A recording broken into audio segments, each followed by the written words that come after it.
आप सभी लोगों का आज की इस प्रेस वार्ता में स्वागत है। कल का दिन भारत इस देश के लिए ऐतिहासिक दिन रहा।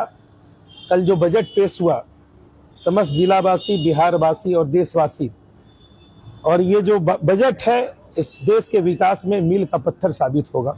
गरीबों की चिंता, मध्यम वर्गीयों की चिंता, किसानों की चिंता, व्यवसायियों की चिंता, हर क्षेत्र बजट जो आया है। और बहुत दिनों के बाद मध्यम वर्गीय जो एक रीढ़ की हड्डी होती है किसी भी देश के लिए, उसको जो 7 लाख से 12 लाख रुपया सीधे, ये इतिहास में पहली बार किसी प्रधानमंत्री जी ने मध्यम वर्गीय परिवार को राहत देने का, उसके आर्थिक विकास में ये मील का पत्थर साबित होने जा रहा है। आप सब लोग कल देखे होंगे, कल जो बजट आने के बाद कांग्रेस के नेताओं की प्रतिक्रिया थी, ये बिहार का बजट है। शर्म आनी चाहिए उनको, विकृत मानसिकता है उनकी। बिहार क्या भारत का हिस्सा नहीं है? और ये सब चीज जो प्रधानमंत्री जी जो दे रहे हैं, ये तो बिहार को पहले मिलना चाहिए। पर्यटन का इतना बड़ा केंद्र है बिहार में, भगवान बौद्ध है, जैन धर्म के संस्थापक है, सिख के गुरु गोविंद सिंह जी के माँ सीता की धरती है। तो बिहार में अगर एयरपोर्ट का विस्तार होगा तो क्या देश से लोग बिहार में नहीं आएंगे? बिहार में अगर मखाना बोर्ड बना है तो पूरे देश में मखाना यहाँ से जाएगा।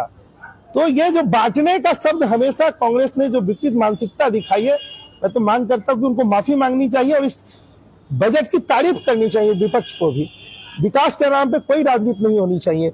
और निश्चित रूप से बिहार में जो मिला है, हम सभी बिहारवासी, समस्त जिलावासी अपने प्रधानमंत्री मोदी जी को, वित्त मंत्री निर्मला सीतारमण जी को और अपने एनडीए बिहार के सभी नेताओं, सामूहिक नेताओं के प्रयास से बिहार को इतनी महत्वपूर्ण इस बजट में शामिल किया गया है, जिससे बिहार अपने विकास के गति पे तेजी से बढ़ेगा।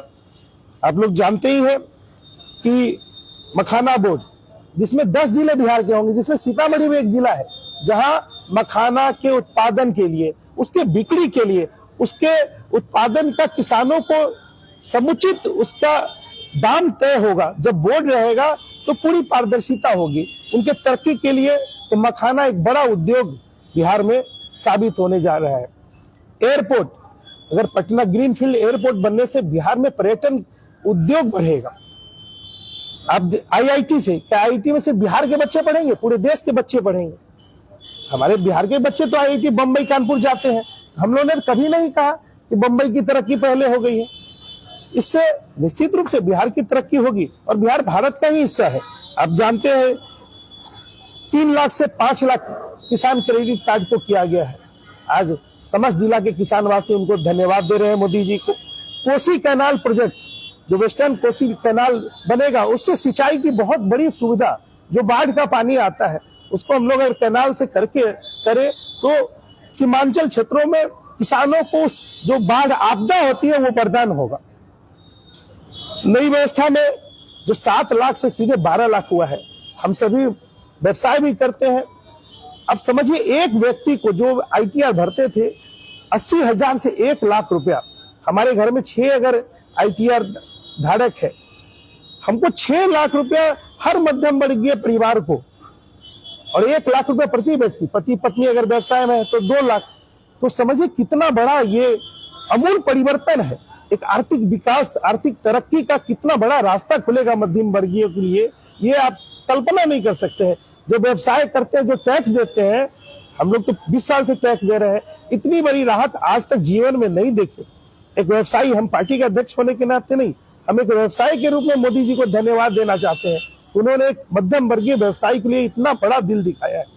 ये जीवन में जिस तरह से ये कुंभ को लोग इस विश्व में याद रखेंगे, वैसे मोदी जी का ये 2025 का बजट आजीवन व्यवसायी समाज, मध्यम वर्गीय समाज याद रखेगा। और आप देख रहे हैं इधर कर्मचारियों को भी 12,75,000 किया गया। सीनियर सिटीजन, पहले 50,000 उनको ब्याज में छूट थी, जो ब्याज की राशि होती थी उनको ब्याज मिलता था, अब वो 1 लाख किया गया है। यूरिया उत्पादन में नए 3 प्लांट बनाने, जिससे यूरिया के लागत में भी कमी आएगी और बिहार में 3 यूरिया प्लांट बनने की योजना पे सरकार काम कर रही है। उसी तरह वंदे भारत 4 और अमृत भारत ट्रेन आपको बिहार के लिए दिया जा रहा है।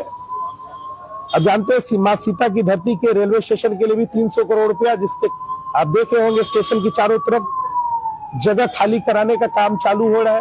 तो इतना बड़ा बजट पहली बार बिहार में, इस देश में, और बिहारवासी निश्चित रूप से मोदी जी के साथ, क्योंकि बिहार की तरक्की होगी तो ही देश की तरक्की होगी। क्योंकि जितने बड़े राज्य हैं जो पहले से तरक्की किए हुए हैं, और पिछड़े राज्य में बिहार बहुत पिछड़ा हुआ था। झारखंड अलग होने के बाद बिहार में क्या रह गया था? आलू, लालू और बालू, यही बचा था। लेकिन इस बजट से विकास का नया आयाम बिहार लिखेगा। फिर से मैं मोदी जी को, निर्मला सीतारमण जी को, समस्त जिले वासियों की तरफ से बहुत बहुत बधाई देता हूं, बहुत बहुत धन्यवाद देता हूं। ये बताइए, आप भाजपा के जिला अध्यक्ष हैं, बिहार की जितनी भी आशा कार्यकर्ता हैं उनको कहा गया था कि मानदेय राशि की जाएगी, परमानेंट है, उनको नौकरी रहेगा, लेकिन अभी तक जो है एनडीए की सरकार है, लेकिन उन आशा